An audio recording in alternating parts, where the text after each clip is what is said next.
What's up, y'all out there in the podcast or YouTube world? Newest episode of the Coast to Coast podcast is here for you. I'm Joey Powell with InsideCarolina.com. We are brought to you by Johnny T-Shirt and Congruity.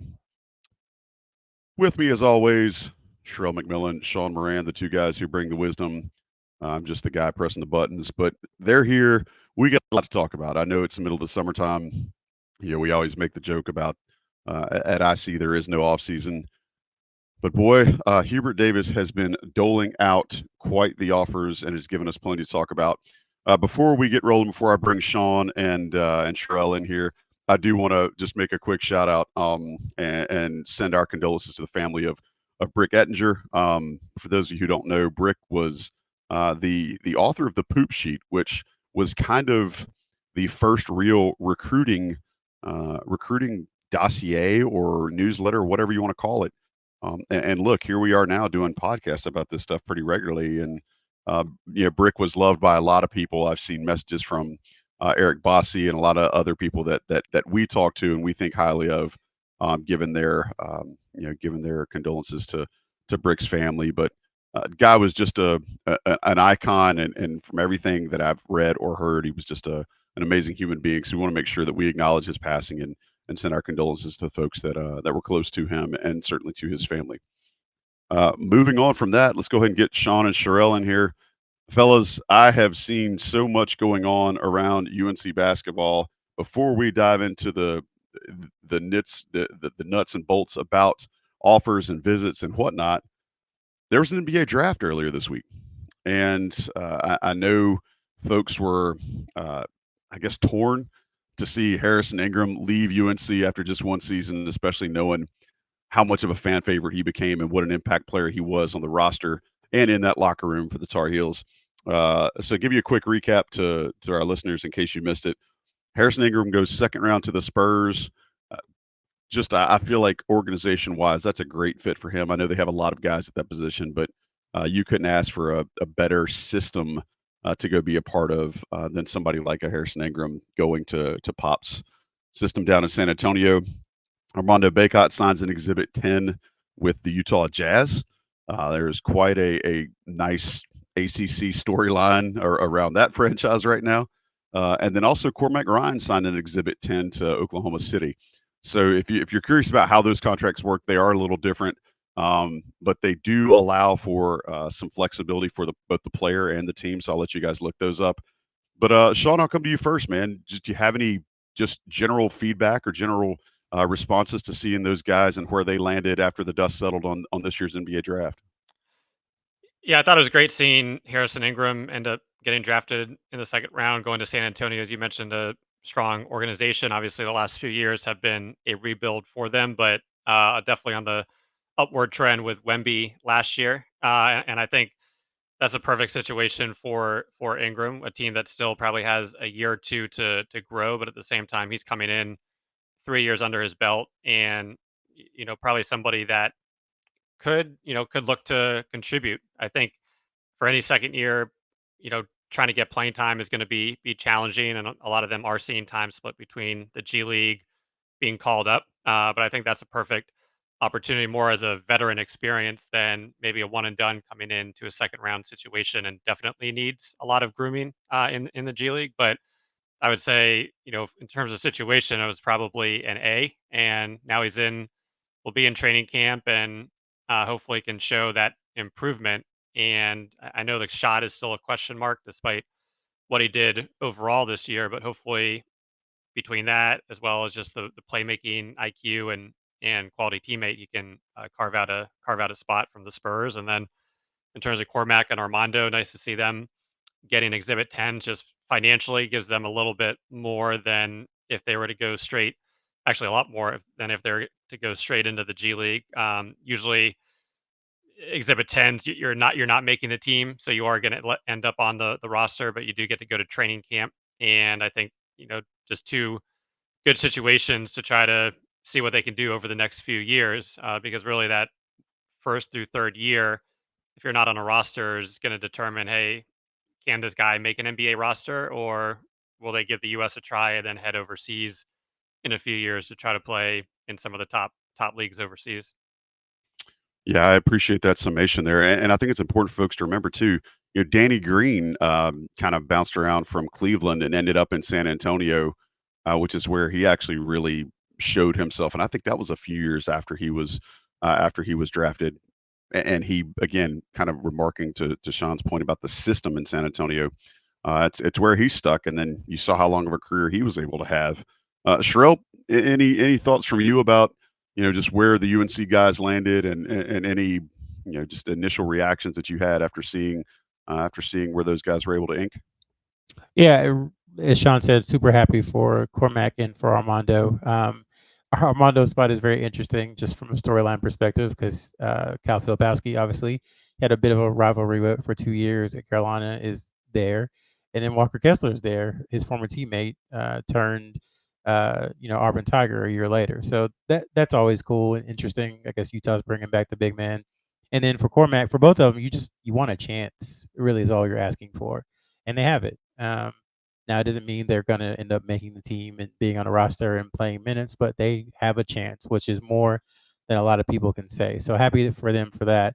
For Ingram, it was aside from the infrastructure that we know the Spurs have. Shouts to Dave Tellep. I think having Wimby there really helps Ingram. He would help anyone, but especially Ingram, because some of the questions were about his athleticism and his ability to guard, fours in the NBA. And when you have that guy who's going to be like 7-time defensive player of the year, probably if he stays healthy, guarding the rim, it makes it a lot easier for you on the defensive end, and you can hide some of your deficiencies. So when I saw him go there, I was like, man, that's perfect because it it eliminates some of the things that he maybe struggles with or needs to improve upon, and he'll be able to accentuate the things he already does well. Yeah, and as folks may or may not remember, he's from Texas, and I realize Texas is a massive state, but that is a little closer to home than if he were in somewhere like Sacramento or Boston or what have you. But that's where the North Carolina players have landed. We're not going to get into all the projections about next year's draft because it's not really our place, not really our groove here on this show.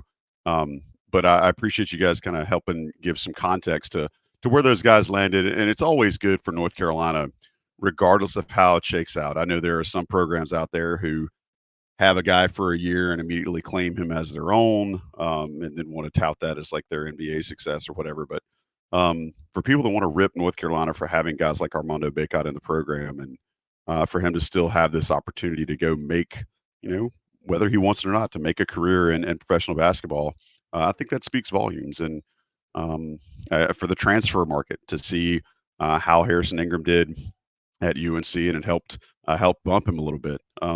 I think that's always going to be good for Hubert Davis going into transfers living rooms and discussing with potential guys that might be looking to come into the program after they've already started their college career. Sean.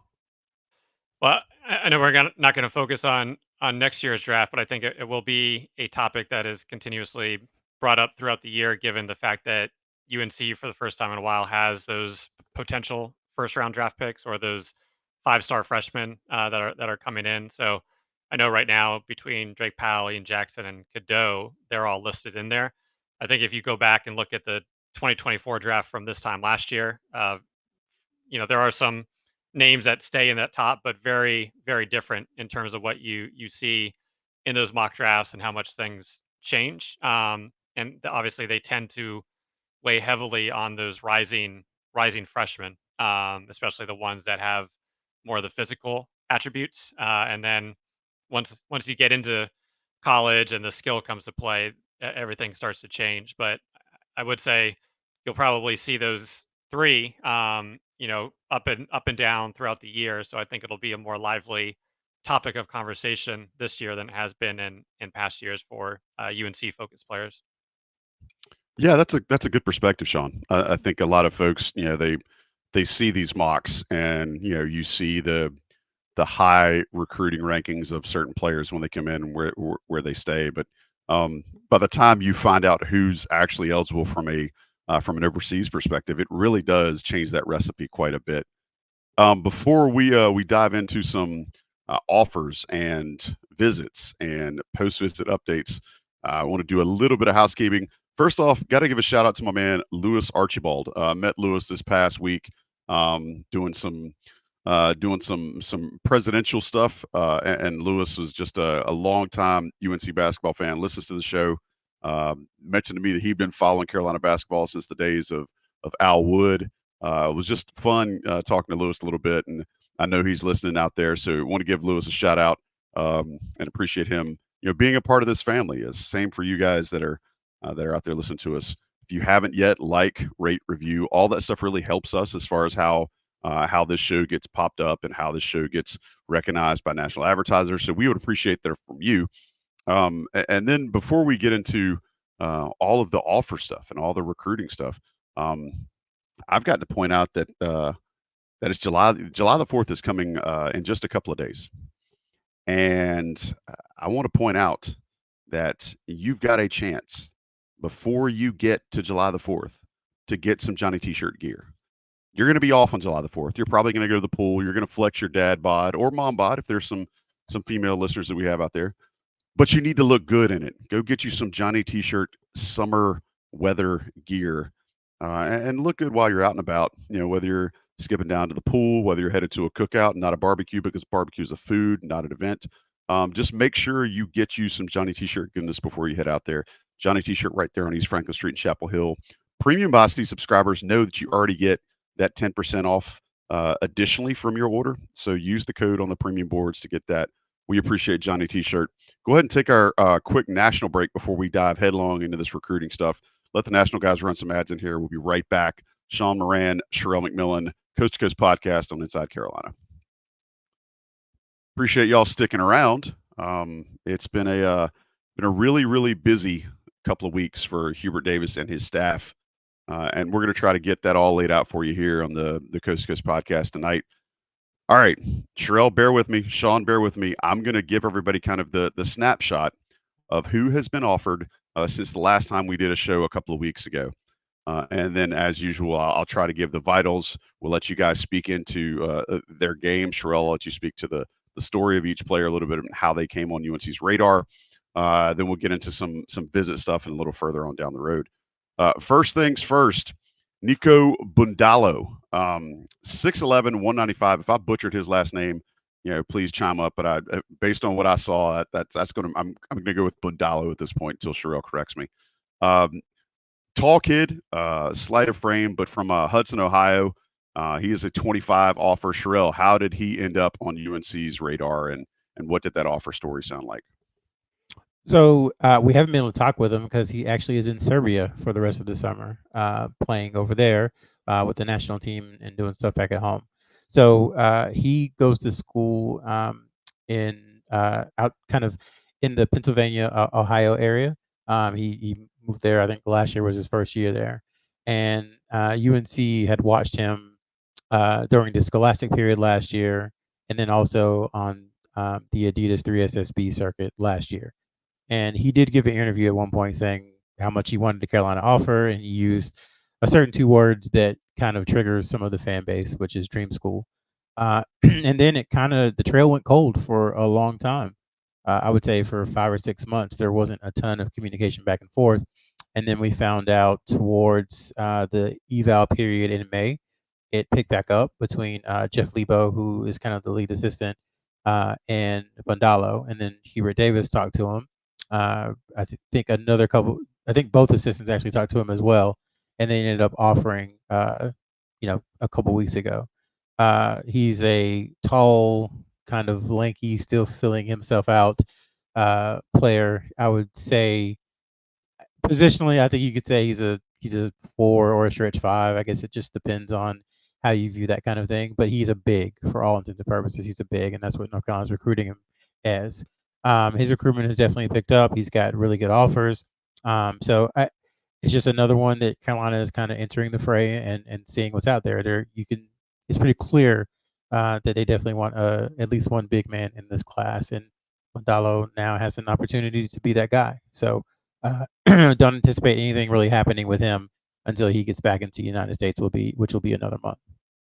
So what you're telling me is you don't expect any like clandestine photos of Hubert Davis outside of a buffet restaurant in Serbia, while he's visiting Bundalo. You're telling me not to expect that. Maybe. I mean, there's probably an IC subscriber somewhere in Serbia who likes buffet Fair point. restaurants who would just happen to be there. So if Hubert Davis decides to fly to Serbia for a dinner with Mandalo, I think we'll end up with a photo somehow. Impressive, impressive. Sean, what can you tell me about the kid's game? Sherrell mentioned he's at 195. He's still filling out a little bit, so you imagine he's not a total banger, but at 6'11", he's towering over everybody he's playing against right now. What have you seen from his game that jumps out at you? Yeah, definitely can get pushed around down low when he is on the defensive end, given that weight. But I think on the flip side is the skill set that he does possess, and be similar to another big man we talk about, but very much of a stretch five or stretch big. Given really likes to shoot it from outside. In terms of playing in the Adidas circuit, his percentages have been hovering around the 30% mark from three, so nothing to write home about. But I do think with improved shot selection, and you could look at he's a lefty, you could look at how his shot form is, and you could definitely see that becoming 35 plus percent. I would say going forward in the college level. So a guy that could step out and shoot, has some guard skills, and I think a pretty interesting player to watch, especially from that long term perspective. But one that will definitely be focused on hitting the weight room a little bit, just to be able to make sure from a defensive end he isn't giving up too much when he does face a little bit more size and strength. Speaking of defensive ends, haha, see what I did there? Kendra Harrison, dual sports star. I know that he's not just a defensive end in football, but I want to give a shout out to the crossover listeners that might be football fans that are also listening to this show.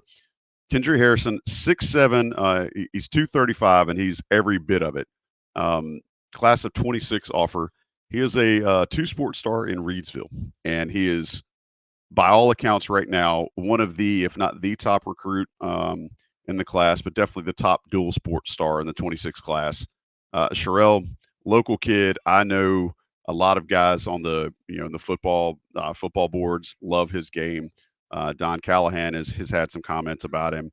He was in town recently for football camp, but I understand he had some time to talk with the head basketball coach too. It was funny because we had talked to someone like kind of close to the program, and we were like, "So, Kendra, you think you offer him basketball even though it won't matter because he's going to play football in school, so he'll be on football scholarship?" And that person was like, "Yeah, I think they will. Like, I think they will soon." And I guess I should have known that soon would be sooner because it was maybe a couple of days later. I was thinking maybe into July. But he's such a beast, man, and I don't use that phrase lightly.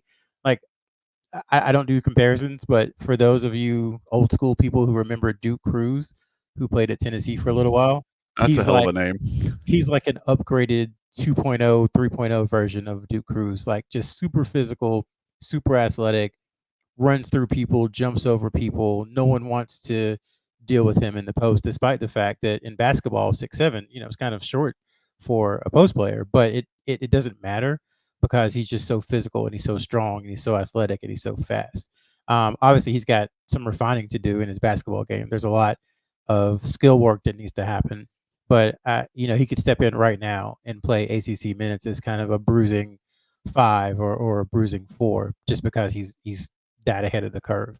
And this is not an offer to help Carolina football. It helps Carolina football that Carolina did it, but it's not specifically for that reason. Where in the past, there have been players where they've said, "Oh yeah, you can come play, sure." Not not thinking the guy would ever contribute, but this is a legit basketball player that they can see playing major minutes for UNC basketball, and that's why they decided to offer him. I can remember getting into a bit of a back and forth with somebody on one of the message boards about, I think it was they swore up and down that Keyshawn Silver would be a basketball player at UNC, and I remember saying, let's slow down just because he played in high school. Like, stop with the assumptions that he's going to cross over. But this is a totally different ball game. I know there's going to be a lot. There already have been a lot of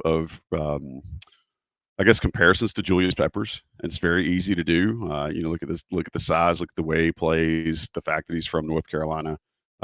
There's plenty of room for that. But like you said, Sherrell, go ahead. Let me interject. I didn't see Julius Peppers play basketball in high school, but I have serious doubts that he was as good as Kentrey at basketball in high school. Like, again, this is not a charity offer by UNC basketball to Harrison. Like, he's a legit player who legit could play for Blue Bloods in basketball and Blue Bloods in football, and that is extremely, extremely rare. But yeah, this just want to hammer that home. This is not charity by UNC basketball by any stretch. Well, and I think that's an important note to remember because, like you said, there have been plenty of those in the past where it was the basketball program helping out the football program, et cetera, just to kind of, I guess, win a player over. But there's some film of Harrison out there playing basketball, and he is one of those who, as the kids say, gets some head taps and catches some bodies quite frequently. Like you said, Sherrell, he is incredibly physical. It's fun to watch. I can't imagine what it's like going up against a kid like that in practice. Because if you think about the kids that are guarding him in practice, they're probably ill-equipped to do so. And I know a lot of grown-ass men that aren't equipped to do so. So I can't imagine what that's like. Sean, what's your take on Harrison's, I guess, crossover athleticism? What I think, to Sherrell's point, being the, I think, third player in the class to get an offer, obviously shows the basketball skill set. I think from probably the opposite of what we talked about with Bundalo, who's uh, 195 pounds and prefers to stay outside and has that skill set to shoot. As Sherrell kind of thoroughly explained, he's going to try to go through you. He does like getting up, posting up on the right block, and turning over his left shoulder for a short hook shot if he's not attacking the basket. He gets out in transition really well, and when he is in transition, he's trying to attack the basket with alley oop dunk, or catch it on the wing to get to the basket. So, I think a very physical presence, obviously at 6'7" ish. How does that translate to the college level? Once you are going up against 6'10", 6'11", 11 guys without the ability to stretch it as of right now too much. But once again, I think with that toughness and physicality and athleticism, he definitely could bring a different dimension than the other bigs that UNC is looking at, or has had in a while.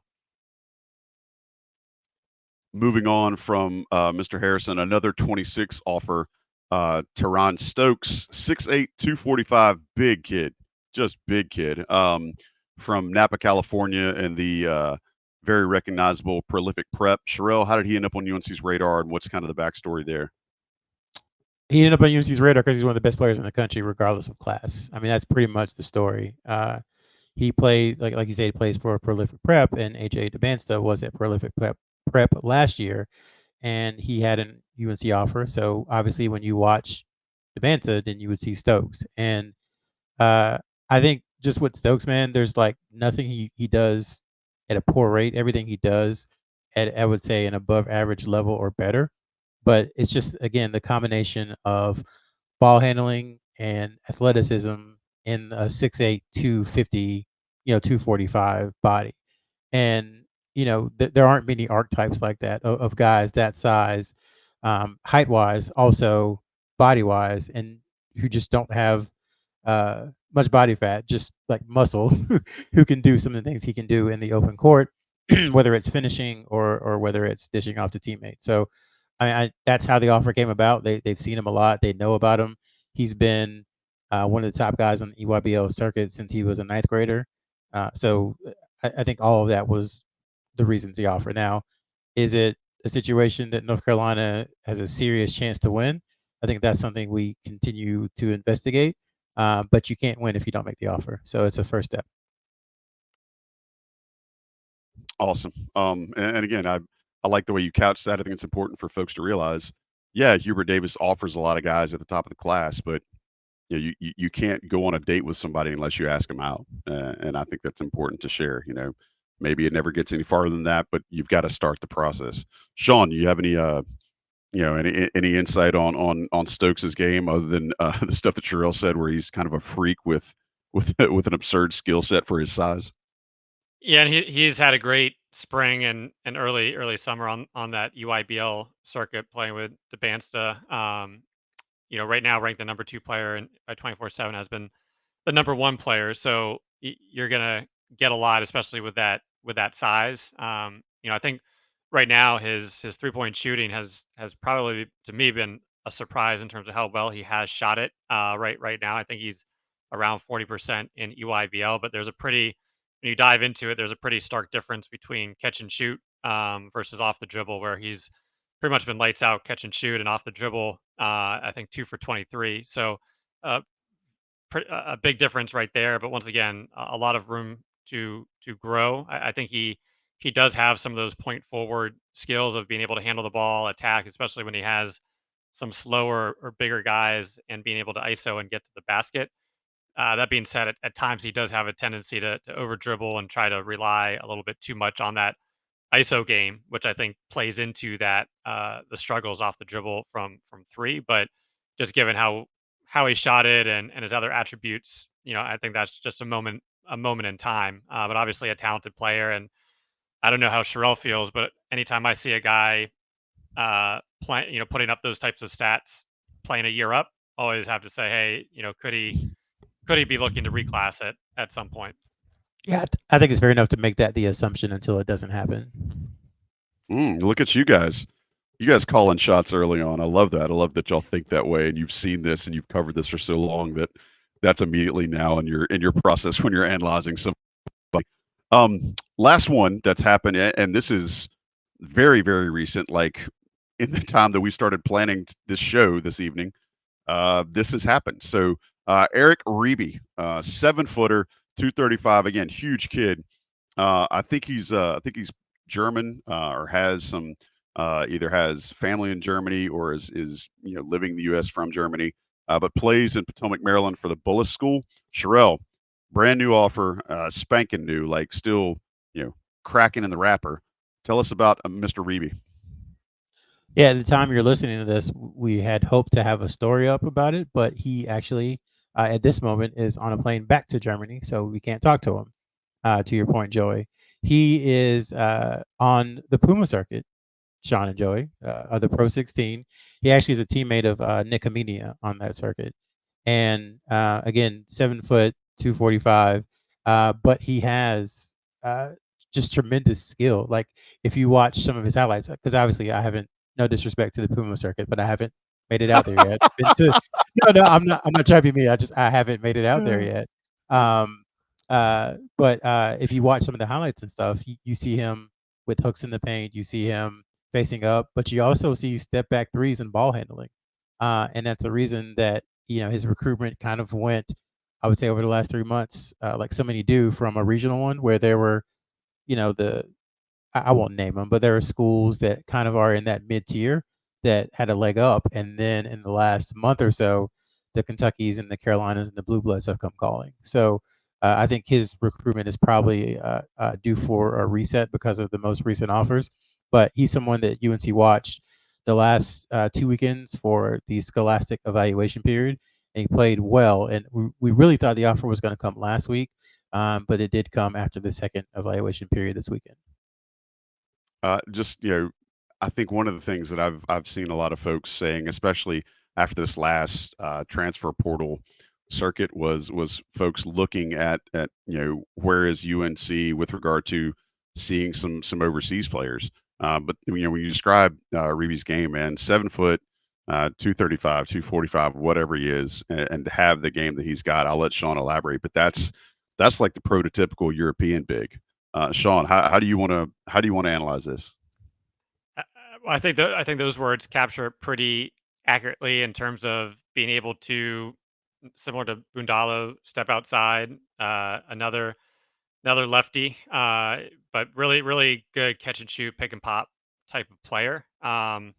He came over to the U.S. and the Bullis School, which 20 years ago is definitely not a school you would have thought would be having decent amount of basketball talent, but they had a pretty good team last year. But he came from a team in Germany, Ratio Farm Ulm, who usually they've been one of the top teams in the German league, but they've been really good at finding the youth or kind of those young guys that have that top Euro level or even NBA level ability and kind of bringing them up. But obviously his family or his camp felt it was better to be in the U.S. and go the college route. So jumped up from kind of the 130 rankings into the 40s over the past few weeks, and has had a good June. But yeah, I think very skilled guy, has good size, the shooting ability, the agility is probably the big question mark right now in terms of how does that continue to improve. But you started to see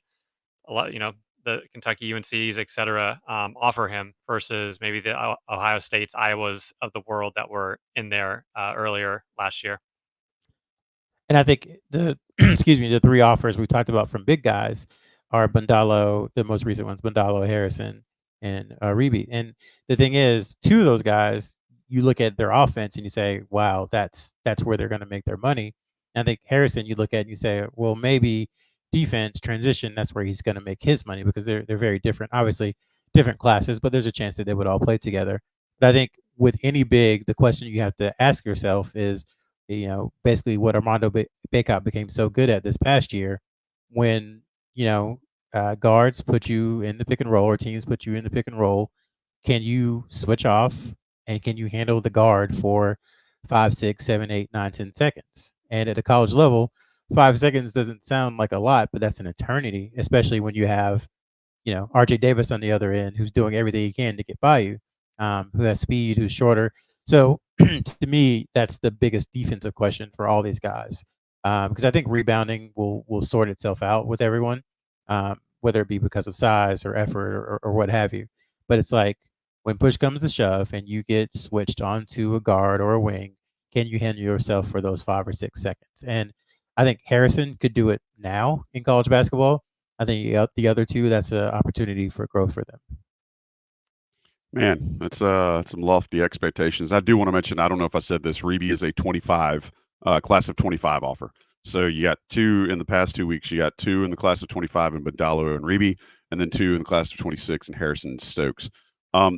So not just offers. There has been other activity with regard to UNC's recruiting class for 25, and that there's some guys that showed up, made a stop in Chapel Hill, spent some time, 2 unofficial visits that we can mention. Sherrell, I'll let you dive into both of these if you'd like to. Caden Lewis, who we just mentioned on the last show, fresh new offer, didn't waste any time getting to Chapel Hill, and then also Jasper Johnson. Sherrell, I'm going to throw it to you. So Jasper Johnson was first, and both of these guys are finishing kind of whirlwind tours over the last couple of weeks in June. So Johnson, obviously, he was offered, I don't think it's been quite a year. Maybe it's been a year. At a Link Academy, he's a 6'2", 6'3" guard, depending on who you ask. Kind of a penchant for scoring and shooting. That's what he's known for better or worse in some people's minds. And he's rated as like a top 15 kid in the 2025 class. He took an official visit to Carolina for its win over Duke at home back in February.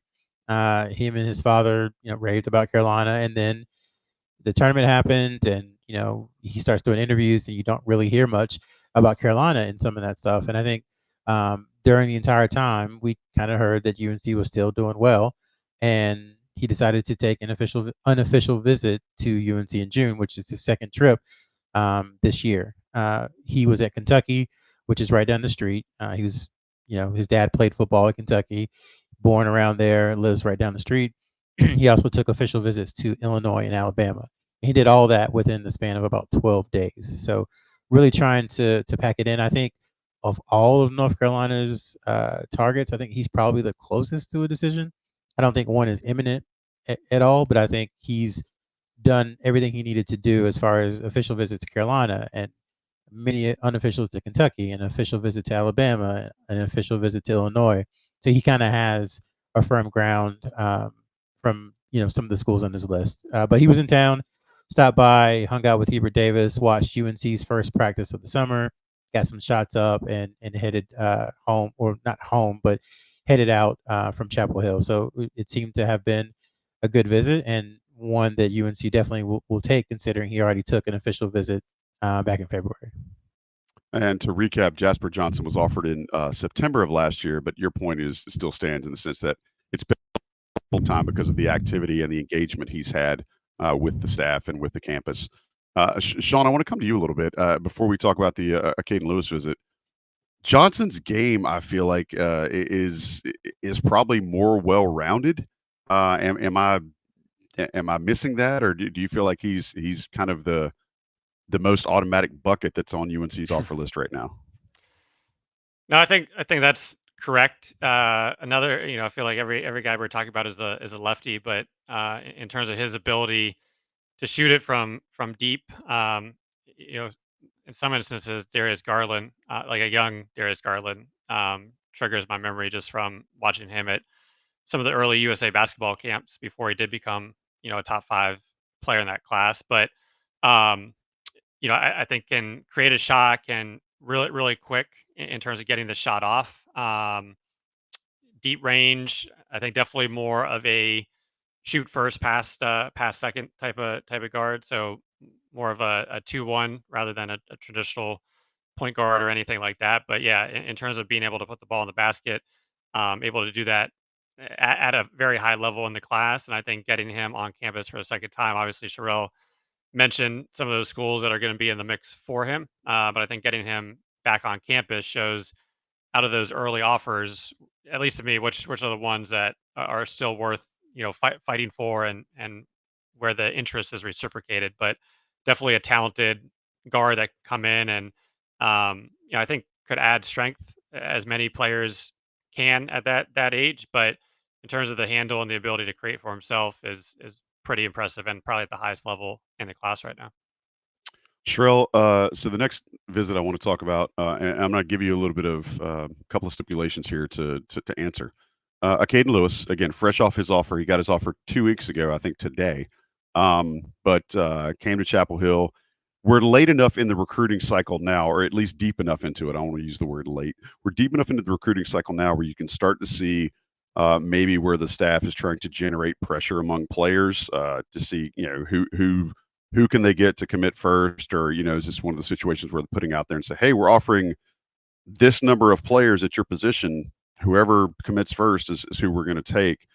Don't know that that's what's going on with Caden Lewis, but again, his stock has skyrocketed over the summer, and he now I think he's 34 or 5 somewhere in the 24/7 rankings. Another shooting guard, but he stopped by Chapel Hill. Tell us a little bit about his visit, and then do you think there's any sort of maybe trying to put pressure on the guys to see if they can start getting commitments from this class? So I'll start with the second question. They obviously would love to get part of the class done over the summer and then move on to whatever is next. I think with these two, maybe it's not as much pressure as it is wanting to make sure they understand how desired they are by the UNC staff.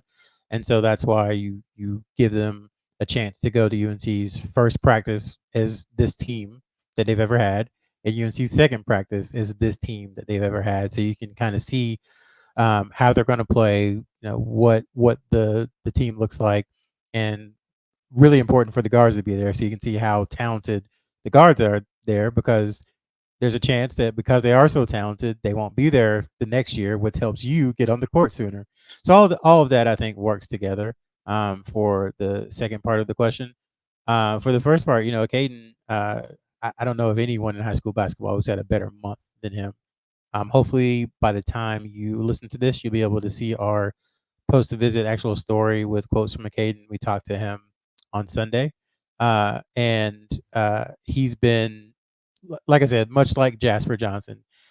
He did kind of a whirlwind tour over the last, I would say, 12 days, where he took unofficial visits to Kentucky, UConn, and Carolina, all back to back. He didn't have the Kentucky offer, but they wanted to offer him in person. He'd already gotten the UConn and UNC offers. He was there at Carolina for basically a full day. Got there early in the morning and left in the afternoon, and just got to do almost everything that you would do for an official visit just during an unofficial visit. Like I said, he watched UNC's second practice. If you read the story, you can get a little bit more about that. If you look at the post visit notes, that'll give you an additional little bit more about the practice and how UNC's playing, and what they're looking like thus far. But for him, I think um, it's just going to be beating out this competition. The fact that he already has an official visit scheduled is really, really big. But they've got uh, Jasper, Caden, Derek Dixon, Braylon Mullins. Right now is the new guys who, well, Jasper's not a new guy, but those other three are new. Plus Jasper is guys who have either already officially visited or have scheduled official visits. Darren Peterson, some of those are the guys. As that looks to be a tough battle for UNC moving forward. So I think you kind of have to focus on those four. And, we'll have something coming out hopefully later in the week that kind of breaks this all down. But I think they're looking for multiple guards in the class. And I think you don't offer someone unless you're comfortable with them worthy to commit. So I think they would feel comfortable with kind of any of those guys. There probably is a pecking order within them. I don't know if there is. I shouldn't say I don't know where there is. I don't know what the pecking order is, but there might be. But again, you don't offer someone unless you want to take them. You've always used, and I'll give you full credit for it, the list within the list concept.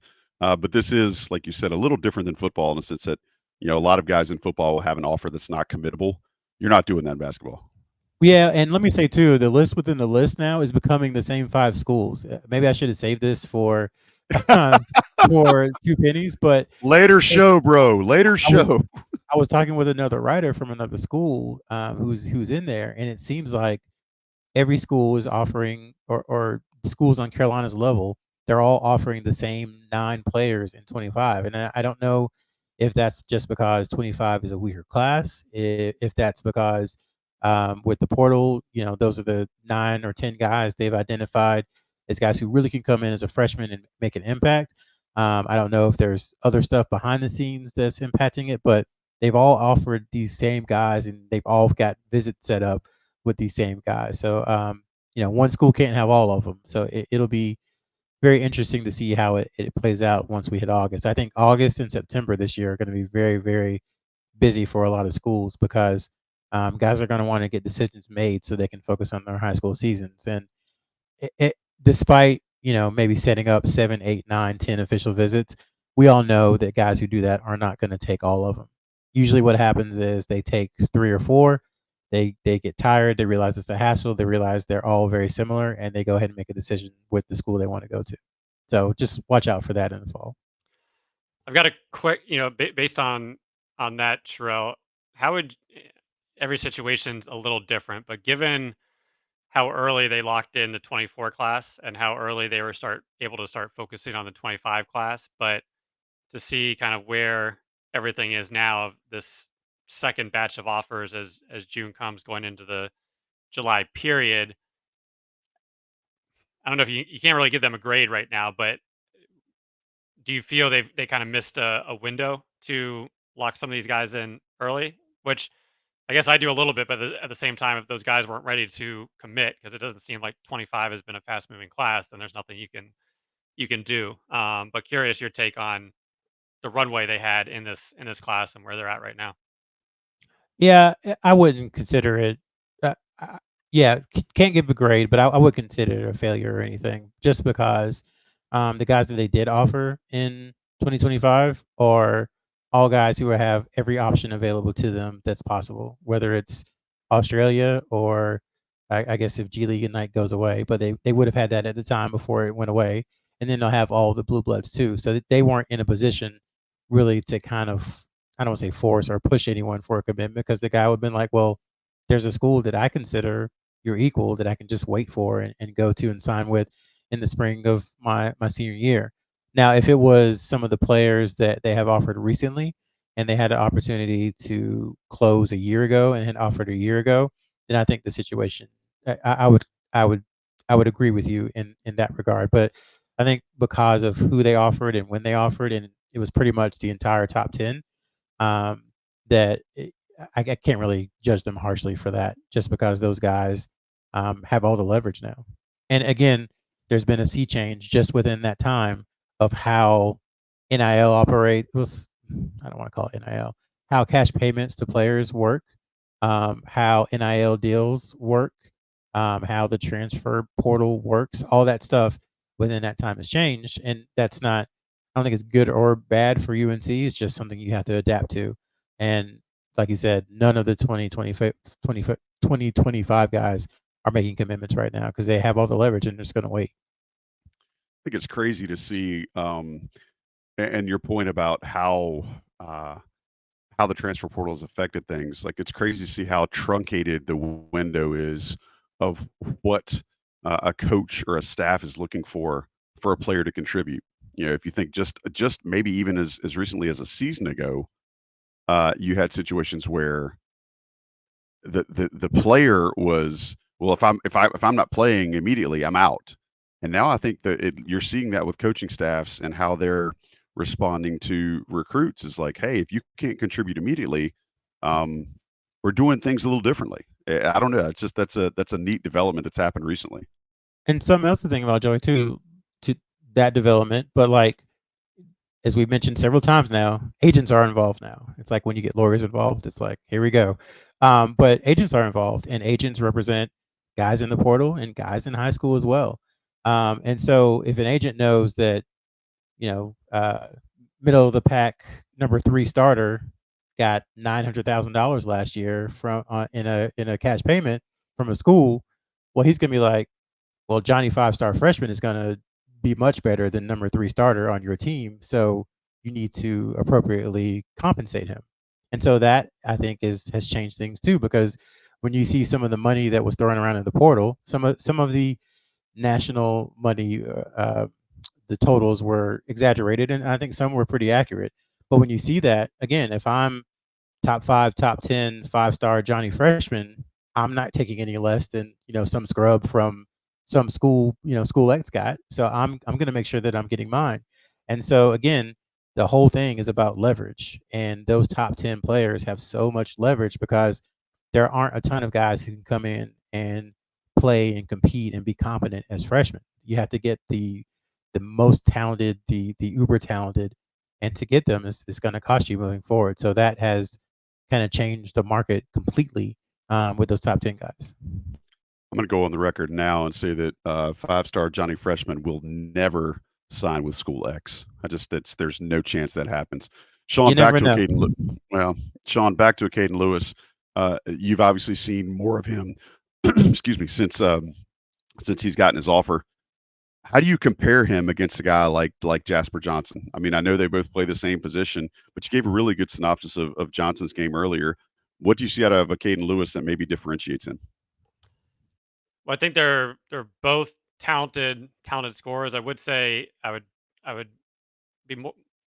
You could probably play the two together to a certain extent, but I would be more comfortable with Lewis, letting him be the playmaker. I think he is a score first player, but I also think, at least as of right now, he has the ability to get others involved and the ability to run the offense. So I'd say he's more of a 1-2 versus the 2-1 that Jasper is. Not to mention from a size perspective, um, that's probably where he struggles a little bit, is finishing against size in the paint. He has that floater game that goes out pretty deep, and is his weapon once he gets by a defender, gets him off balance, getting into the paint and being able to utilize that.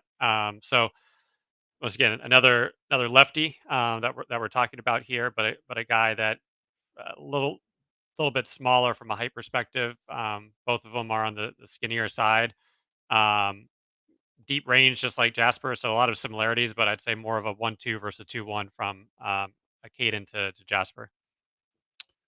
All right, moving on now to guys in the 25 class who have set visits since the last time we talked to you. Sherrell, we can be brief about this. I won't do a ton of player analysis yet until those guys get on campus. Then I'll let Sean flex there. But over the last couple of days, Derek Dixon and Braylon Mullins have set visits in North Carolina. Sherrell, you just want to kind of give a quick once over on those two guys? I would say same thing. It's kind of the same schools who are after both of those guys, and both are shooters. Both, I would say, are on winning teams. Dixon in high school and AAU, Mullins on AAU, so they have some of that pedigree going for them. And I think they're just really solid, probably multi-year guards who can affect winning on your program, and that's why so many of the top schools are interested. Obviously, stay tuned. You'll start seeing more and more of that stuff on Inside Carolina as those visits get closer and closer, and as other potentially offered prospects set visits. We're all over it. You can find stuff elsewhere. I don't know why you would. I mean, Sherrell's got it. Sean's got it. This is where you need to be. So if you are not a premium subscriber, make that happen real quick. You'll be grateful. We're coming up, Sherrell. If you can believe this, we're coming up on the 20th anniversary of the Marvin Williams commitment. If memory serves, because he committed on July the 4th, 2004, correct? Or was it 2003? Yeah, I'm not sure if it was 3 or 4. Okay. Sherman Either was way, I in remember it was what? July the 4th because it was out of the blue. Yeah, I remember as well, yeah. I think it was 3. I think it was 2003. Okay, so so the Marvin Williams commitment is now officially old enough to drink. So if that doesn't make you feel old, I don't know what does. All right, fellas, you guys have really given us a lot of good content tonight. We'll go ahead and tap you out now. Give me 2 cents presented by our friends at Congruity. Y'all know Congruity. Tommy and I recorded a really good podcast with Tez Walker, which should be dropping very soon. Newly minted Baltimore Raven Tez Walker. But we were just talking about Congruity, and we talked about kind of the process of getting to the NFL and how that looks, and you know you're dealing about you're dealing with a professional sport and a real occupation. Well, if you're thinking about your occupation and the small or medium sized business that you run, let Congruity come in and give you some help. They're going to be able to make you a little more efficient, help you optimize a lot of things that you really don't want to spend your time on as a business owner. Congruity HR/Tar Heels. Great guys. That's a free assessment for you to take. You've lost nothing if you take it. You have gained probably a little bit of insight as to how they might be able to help you save some money, focus on profits, focus on kind of tightening the screws around your business. Check Congruity HR out. Big time local company with a national brand and a national reputation. Congruity HR, we appreciate their support. This is our 2 cents presented by Congruity. Sean, give me 2 pennies, good sir. First one will go with shooting. It seems like the guys that they have recently offered in both the 25 and 26 classes outside of Harrison, shooting has been a premium for the guards as well as the bigs. And I think since Hubert's been hired, we've talked about shooting. I think the results over the past few years have been more in the transfer portal than from the recruits that have come in. I would say shooting has probably not been one of the strengths of in general the different classes that have come in. But I think for the guys that he's looking at right now, all those guys for the most part can shoot or have that ability to improve their shooting by the time they get onto campus. And then number two, it was a lot of fun over the past few weeks being able to read the pickup game reports that were provided. And I remember, I think it was last year having to go back in the archives and, I think there's one you don't want to take too much away because it is pickup games, but at the same time, when they're doing the reports on the upcoming 23 team after the run of the championship game, you go back and read a lot of that, and a lot of that came true during the season. So I think there's some good takeaways, and I know we've talked about it a lot, and we'll continue to talk about it. But definitely excited to see Ian Jackson in terms of how he does fit in, just because he does bring such a different skill set and ability to score than we've seen in quite some time at UNC, and then you have Drake Powell from the athleticism, defensive ability, I think ability to score as well. But just having those guys mixed in with RJ from that 1 through 3, 1 through 4 perspective will be obviously a lot of fun and a lot of future conversations. So enjoyed the pickup game reports and the video that was out there.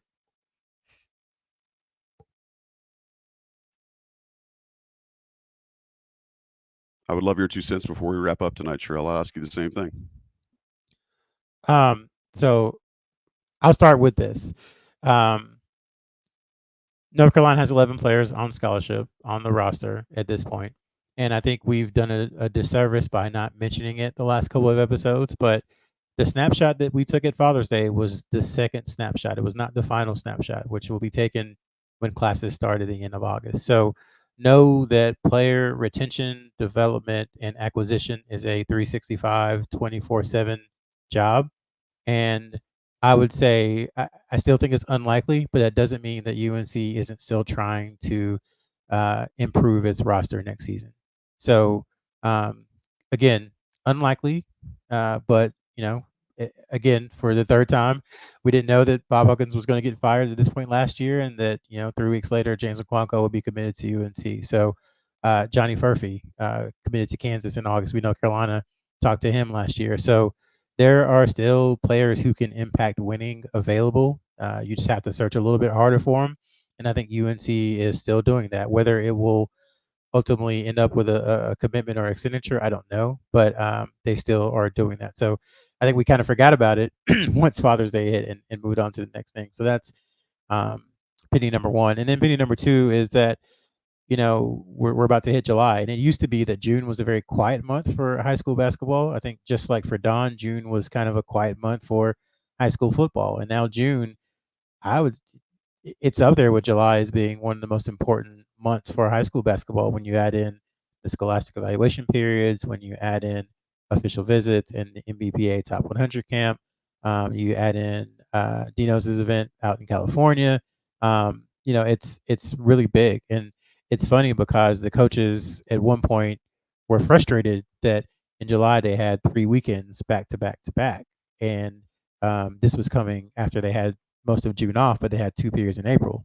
Well, now with the way basketball is, they have April to do all the portal craziness, and then they have a week in May, and then they have 2 weeks plus USA in June. They also have USA in May, and they're back to 3 weekends in July, which begin in a couple weeks. So it's a grind for these coaches. They're on the road a lot, probably more than they were before they changed the rules 5 or 6, 7 years ago. It all runs together. But we expect the UNC staff, the first evaluation period. It's a little weird this time because Adidas's event, Adidas and Nike are obviously the two main ones we follow the most, but Adidas's finals are going to be during the first live period, and Nike's EYBL at Peach Jam won't have started yet. And so the next weekend will be during the EYBL finals, and there won't be a ton else going on.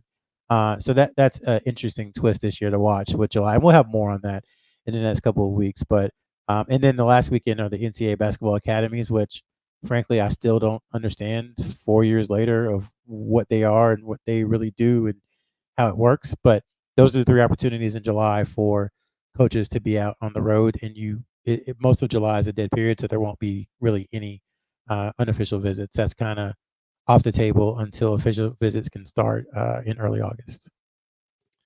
That is quite a mouthful, sir, and I know coaches are earning their keep right now for sure. It is largely different than even when I started hosting this show. It's largely different from when a dead period is and when it's not. Guys, as always, I love what y'all bring to the show. I appreciate the hell out of your time, your energy, the insight that you guys bring. I know Sean could be out eating barbecue in far-flung corners of the country, but he's not. He's here with us tonight. Sherrell, I appreciate you taking time out of your slip and slide festivities to give our audience what it is they're looking for. So appreciate it, guys. We'll do this again very, very soon. Again, shout out to everybody for listening. If you have not, please subscribe. Make sure you get all this goodness straight to your podcast or YouTube feed. And I'm going to go ahead and do this. I wasn't going to, but Sherrell gave me a wink before we close. Sherrell and I actually got to hang out a little bit earlier this weekend. Not the greatest terms, and I was kind of in a dark place, but they always say joy comes in the morning, and the celebration for my first mentor, Mr. Jay Boulder, yesterday in North Carolina, in Indian Trail, North Carolina, was really really great to be a part of, and his homegoing service was just a nice testament to how many thousands of kids he affected from Southview High School when we were coming up, and just man, I know he was a huge figure in your life, Sherrell, and I mean, I said it from the pulpit. I don't know how you write an obituary for a man that we all thought was immortal, but just grateful for the life of Jay Boulder. He taught me how to be the the man that I am and the leader that I aspire to be. Sherrell, you got anything you'd like to say? No, I think you said it best. And we all do enter into sports or competition, and we all want that mentor, that coach, Yeah. Smith, that Coach Williams, that Hubert Davis. And for us, Mr. Boulder was it. So It was exciting seeing people we hadn't seen in a while. A ton of Carolina graduates were there, For but sure. it brought me back, and I want to bring it back to Carolina. Just how when people are interconnected by certain things, that doesn't leave because of a year or 5 or 10 or 15 or 20 or 25 for some people. You pick up right where you left off, and I think Carolina basketball is that same thing to a lot of folks, whether it be with family members or friends. It's the one thing that kind of binds them, and they can pick up after decades and get back right where they were. So bringing it back to Carolina, I was thinking about that, during the service and everything. So it was nice, and it was good to see Joey in person. And one day we'll see Sean in person on the East Coast, and we'll do a show live. Yeah, man. Well said, Sherrell. I appreciate you doing that. And if anybody listening to this show was ever under the tutelage of Jay Boulder, man, just shout out to you. Know we're thinking about you, and also to his family. Guys, I appreciate it. Thank y'all so much. I hope that you have some rain in your forecast sometime very soon. Shout out to John Siegley for producing, to Johnny T-shirt and Congruity for supporting this show, sponsoring this show. But for Sean Moran, Sherrell McMillan, I am just Joey Powell. This has been the Coast to Coast podcast on InsideCarolina.com. We'll talk to you very, very soon.